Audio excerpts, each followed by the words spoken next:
अस्सलाम वालेकुम, मैं आपका भाई मुबीन अहमद और हमारा ये 2.5 मरला 2.5 मरला का ब्रांड न्यू खूबसूरत सा घर तैयार हुआ है। इस टाइम हम गराज में, गाड़ी का गराज मिलेगा, निशिश बड़ी ज़बरदस्त है और एक गराज में आपको ओपन स्टाइल में खूबसूरत सा किचन तैयार किया गया है और एक वाशरूम आपको सीढ़ियों के नीचे बड़ा ज़बरदस्त इंशाल्लाह मिलने वाला है। ये नया घर है R to Z brand new, इंशाल्लाह ये मुकम्मल रेडी टू मूव आपको कर दिया जाएगा।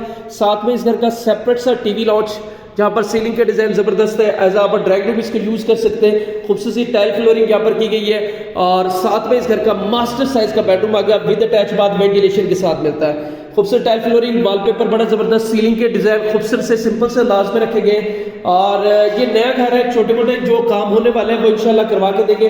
इस साइड पे आपको वेंटिलेशन एरिया मिलेगा, मोटर वगैरह हम हर चीज़ आपको इंस्टॉल करके देंगे।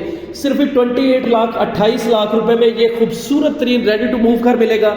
नूर पार्क सोसाइटी, गजबत्ता, आहलू रोड, लाहौर में घर वाक़ है। बाकी मजीद डिटेल के लिए चैनल सब्सक्राइब करें, फ़ोन पर रब्ता करें।